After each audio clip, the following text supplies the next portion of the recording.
दोस्तों नमस्कार, आप देख रहे हैं वायरल सच। स्वागत है एक बार फिर से आज की बड़ी और ताजा खबरों में। आपको बता दें कि जम्मू कश्मीर के नेताओं के साथ पीएम मोदी की 3.5 घंटे लंबी चली बैठक। प्रधानमंत्री ने कहा कि कम होगी दिल्ली और दिल की दूरी। वहीं कश्मीर को लेकर ममता बनर्जी का मोदी सरकार पर तगड़ा हमला, बोली पूर्ण राज्य का दर्जा क्यों छीना। वहीं यूपी चुनाव में बीजेपी के साथ उतरना चाहती है आरपीआई। रामदास अठावले बोले बसपा का वोट काटने में मिलेगी मदद। वहीं पीएम मोदी की बैठक के खिलाफ कश्मीरी पंडितों का तगड़ा प्रदर्शन, सियासी मोहरे के तौर पर इस्तेमाल करने का लगाया आरोप। वहीं उत्तर प्रदेश विधानसभा चुनाव 2022 में भाजपा को हराने की कवायद में जुटी वामपंथी अखिलेश यादव को समर्थन देने की तैयारी। वहीं पूर्ण राज्य के मुद्दे पर अमित शाह ने तोड़ी चुप्पी, बोले जम्मू कश्मीर के परिसीमन और चुनाव के लिए केंद्र सरकार वचनबद्ध। वहीं महाराष्ट्र में बड़ी फूट की ओर महाविकास अघाड़ी सरकार, शरद पवार के ड्रीम प्रोजेक्ट पर लगाई रोक। वहीं सभी मोदी चोर हैं वाले विवादित टिप्पणी पर राहुल गांधी ने कोर्ट में माफी मांगने से किया इनकार। और भी बड़ी खबरों को जानने के लिए वीडियो को लाइक कर दें, चैनल को सब्सक्राइब कर लें और घंटी बटन जरूर दबा दें। वहीं पहली बड़ी खबर,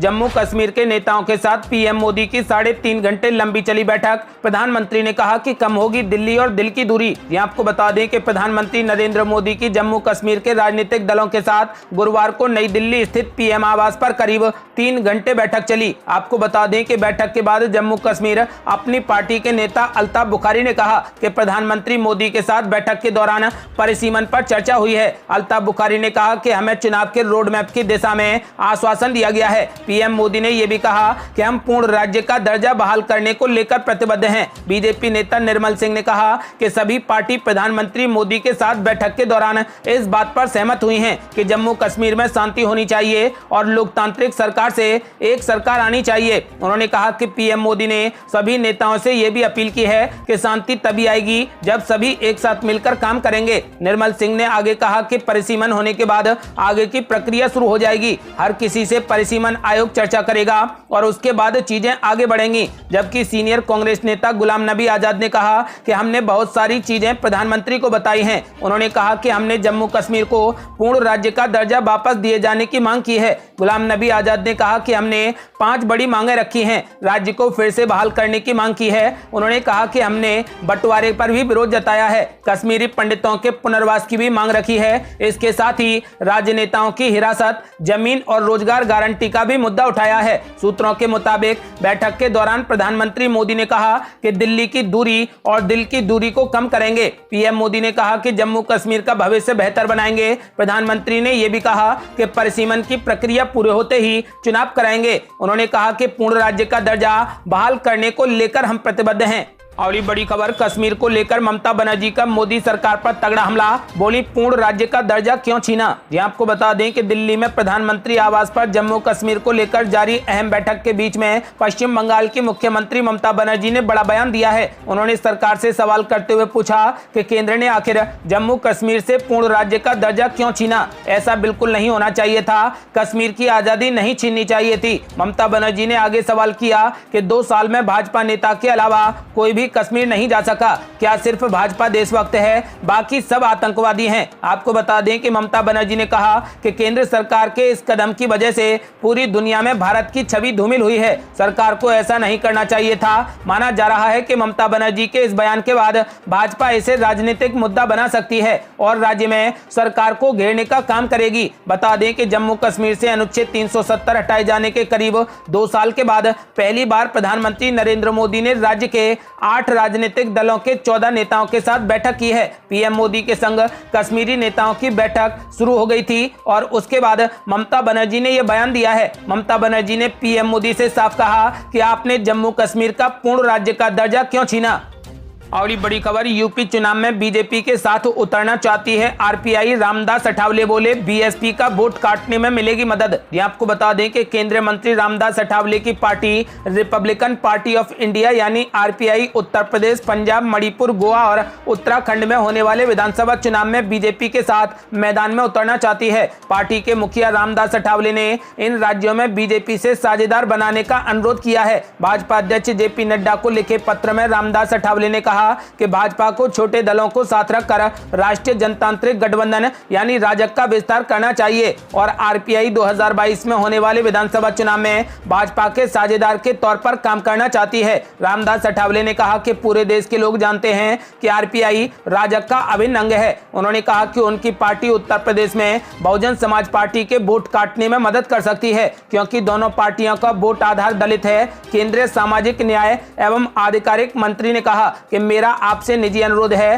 कि उत्तर प्रदेश में आरपीआई को भारतीय जनता पार्टी का साझेदार बनाया जाए। इससे बसपा के वोट काटने में मदद मिलेगी। भाजपा अगर आरपीआई को 8 से 10 सीटें दे देती है तो भाजपा को इसका अप्रत्यक्ष लाभ मिलेगा। अगली बड़ी खबर, उत्तर प्रदेश विधानसभा चुनाव 2022 में भाजपा को हराने की कवायद में जुटे वामपंथी अखिलेश यादव को समर्थन देने की तैयारी। ये आपको बता दें कि उत्तर प्रदेश में बेशक वामपंथी पार्टियों को चुनावी राजनीति में कम करके आंका जा रहा हो, लेकिन प्रदेश के कुछ जिलों में अपने बचे हुए जनाधार के बलबूते 2022 के विधानसभा चुनाव की तैयारियों में वह नए उत्साह से जुड़ गई है। भारतीय कम्युनिस्ट पार्टी यानी सीपीआई का दावा है कि अब भी प्रदेश की करीब 100 सीटें ऐसी हैं जहां पर उसका ठीक ठाक वोट बैंक है और वह चुनावी नतीजों को प्रभावित कर सकती है। सीपीआई की कोशिश है कि भाजपा और योगी सरकार के खिलाफ बनने वाले विपक्षी गठबंधन का वो भी अहम हिस्सा बने और समाजवादी पार्टी को एक मजबूत विकल्प के तौर पर उभरने में अपना पूरा सहयोग दे। सीपीआई के राष्ट्रीय सचिव और किसानों के आंदोलन में अहम भूमिका निभाने वाले नेता अतुल कुमार अंजान कहते हैं कि वामपंथी पार्टियां सांप्रदायिकता के खिलाफ लड़ाई में हमेशा से सपा के मुखिया मुलायम सिंह यादव के साथ रही हैं। अगर अतीत में देखें तो 1989 में कांग्रेस को हराकर तीसरे मोर्चे की सरकार बनवाने में भी वामपंथियों की बड़ी भूमिका रही। ऐसे में आज जब प्रदेश में भाजपा और योगी सरकार पूरी तरह नाकाम हो चुकी है और जनता बदलाव चाहती है, तो समाजवादी पार्टी के नेतृत्व में एक बड़ा गठबंधन बनाकर 2022 में भाजपा को हराना जरूरी है। और बड़ी खबर, पूर्ण राज्य के मुद्दे पर अमित शाह ने तोड़ी चुप्पी। बोले जम्मू कश्मीर के परिसीमन और चुनाव के लिए केंद्र सरकार वचनबद्ध। जी आपको बता दें कि बृहस्पतिवार को ही सर्वदलीय बैठक के बाद केंद्रीय गृह मंत्री अमित शाह ने जम्मू कश्मीर को लेकर अपना एजेंडा भी साफ कर दिया है। वहां के नेता व दल भले ही अनुच्छेद 370 के खत्म प्रावधान बहाल करने की मांग कर रहे हैं, लेकिन बैठक के बाद सरकार ने स्पष्ट कर दिया है कि वह राज्य के संपूर्ण विकास के लिए वचनबद्ध है। पूर्ण राज्य का दर्जा देने के लिए जम्मू कश्मीर में परिसीमन वह चुनाव जरूरी है। केंद्रीय गृह मंत्री अमित शाह ने बैठक के बाद ट्वीट कर कहा कि जम्मू कश्मीर पर आज की बैठक बहुत ही सौहार्दपूर्ण माहौल में हुई है। सभी ने लोकतंत्र व संविधान के प्रति अपनी वचनबद्धता व्यक्त की है। राज्य में लोकतांत्रिक प्रक्रिया मजबूत करने पर जोर दिया जाएगा। आपको बता दें कि फिलहाल जम्मू कश्मीर पर बृहस्पतिवार को ही सर्वदलीय बैठक के बाद केंद्र सरकार ने अपना एजेंडा पूरे तरीके से साफ कर दिया है। सरकार ने कहा कि वह राज्य का संपूर्ण विकास चाहती है।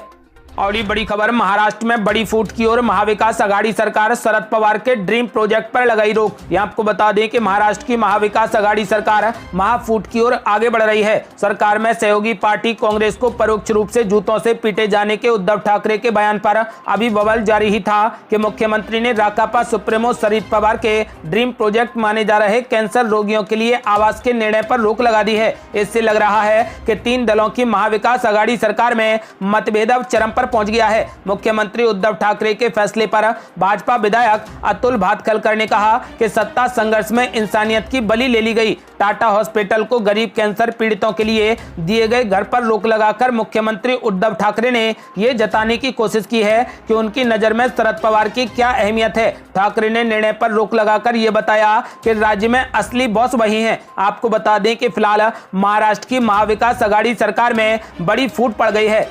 और ये बड़ी खबर, सभी मोदी चोर हैं वाले विवादित टिप्पणी पर राहुल गांधी का कोर्ट में माफी मांगने से साफ इनकार। ये आपको बता दें कि फिलहाल आपराधिक मानहानि के एक मुकदमे में गुरुवार को सूरत की एक मजिस्ट्रेट अदालत में पेश हुए कांग्रेस के पूर्व अध्यक्ष राहुल गांधी ने अपना बयान दर्ज कराते हुए माफी मांगने से साफ इनकार कर दिया। 2019 लोकसभा चुनाव के दौरान मोदी सरनेम पर विवादित टिप्पणी करने वाले कांग्रेस सांसद राहुल गांधी ने कोर्ट से कहा कि वह व्यंग कर रहे थे। साथ ही ये भी कहा कि उन्हें अब इसके बारे में बहुत कुछ याद भी नहीं है। आपको बता दें कि मीडिया रिपोर्ट्स के मुताबिक राहुल गांधी ने कोर्ट में कहा कि मेरा इरादा किसी समुदाय को निशाना बनाने का नहीं था, मैं सिर्फ चुनावों के दौरान व्यंग्य कस रहा था, मुझे इसके बारे में अधिक याद भी नहीं है। बताया जा रहा है कि राहुल गांधी के वकील ने यह भी कहा कि उनके मुवक्किल माफी नहीं मांगेंगे। मामले की अगली सुनवाई अब 11 जुलाई को होगी। गुजरात के एक विधायक ने राहुल गांधी के खिलाफ मुकदमा दर्ज कराया था। सूरत से भाजपा के विधायक पूर्णेश मोदी ने आईपीसी की धारा के तहत ये मुकदमा दर्ज कराया था।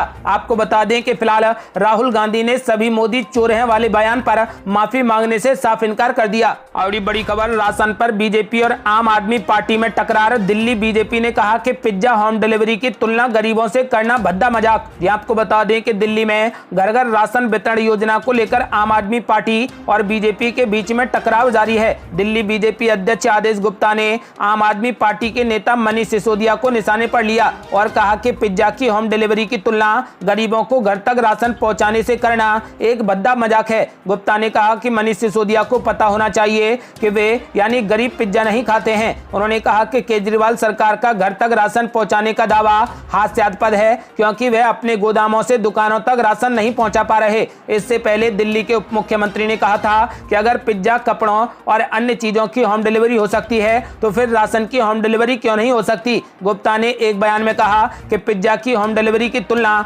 गरीबों के लिए राशन से करना एक भद्दा मजाक है।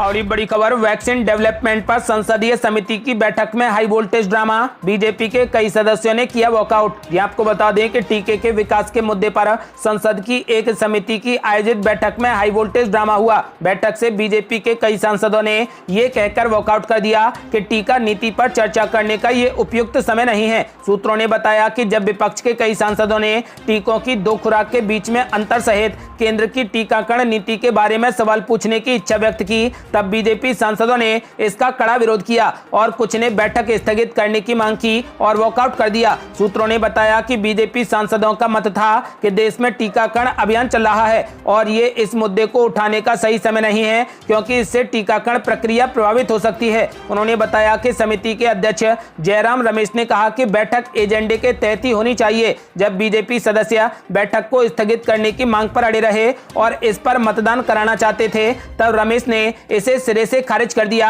और कहा कि स्थायी समिति की बैठक आम सहमति के आधार पर होती है। अगली बड़ी खबर, सचिन वाजे केस में अजीत पवार पर भी टूटेगा मुसीबतों का पहाड़। बीजेपी ने की सीबीआई जांच की मांग। ये आपको बता दें कि सचिन वाजे केस और परमबीर सिंह मामले में महाराष्ट्र में अब भी सियासी पारा हाई है। महाराष्ट्र भाजपा अध्यक्ष चंद्रकांत पाटिल ने मुंबई पुलिस के पूर्व कमिश्नर परमबीर सिंह और पूर्व पुलिसकर्मी सचिन वाजे से संबंधित मामले के सिलसिले में गुरुवार को राज्य के उप मुख्यमंत्री अजीत पवार और परिवहन मंत्री अनिल परब के खिलाफ सीबीआई जांच की मांग की है। दरअसल चंद्रकांत पाटिल यहां पार्टी की राज्य इकाई के एक सम्मेलन में बोल रहे थे। आपको बता दें कि भारतीय जनता पार्टी के नेता चंद्रकांत पाटिल ने कहा कि प्रदेश भाजपा ने परमबीर सिंह और सचिन वाजे से संबंधित मामलों में कथित संलिप्तता के लिए उप मुख्यमंत्री अजीत पवार और शिवसेना नेता तथा परिवहन मंत्री अनिल परब के खिलाफ सीबीआई जांच कराने की मांग से जुड़ा प्रस्ताव पारित कर दिया है। और ये बड़ी खबर, मुख्यमंत्री ममता बनर्जी ने केंद्र सरकार पर लगाया अलापान बंदोपाध्याय को प्रताड़ित करने का आरोप। ये आपको बता दें कि पश्चिम बंगाल की मुख्यमंत्री ममता बनर्जी ने अपने पूर्व शीर्ष नौकरशाह अलापान बंदोपाध्याय को प्रताड़ित करने के लिए केंद्र की आलोचना की। केंद्र सरकार ने बंदोपाध्याय के खिलाफ दंडात्मक कार्रवाई शुरू कर दी है जो उन्हें सेवानिवृत्ति के बाद के लाभों से वंचित कर सकती है। ममता बनर्जी ने कहा कि देश के IAS और IPS अधिकारी पश्चिम बंगाल के पूर्व मुख्य सचिव के साथ हैं क्योंकि ये हर नौकरशाह की लड़ाई है। आपको बता दें कि मुख्यमंत्री ने कहा कि 1987 बैच के IAS अधिकारी बंदोपाध्याय ने हमेशा समर्पण और दृढ़ संकल्प के साथ काम किया है। उन्होंने कहा कि हमारी सरकार उन्हें पूरा सहयोग देगी। उन्होंने कहा कि बंदोपाध्याय के खिलाफ अपनी कार्रवाई में केंद्र सरकार कानून का पालन नहीं कर रही। मुख्यमंत्री ममता बनर्जी ने कहा कि आप जबरदस्ती नियम नहीं बदल सकते क्योंकि देश में एक संविधान है। ये केंद्र सरकार स्वार्थी रूप ले रही है। पूर्व प्रधानमंत्री राजीव गांधी और कांग्रेस पार्टी के पास भी भारी बहुमत था लेकिन उन्होंने कभी कुछ भी ऐसा नहीं किया था। आपको बता दें कि फिलहाल मुख्यमंत्री ममता बनर्जी ने केंद्र सरकार पर अलापान बंदोपाध्याय को प्रताड़ित करने का बड़ा आरोप लगाया है।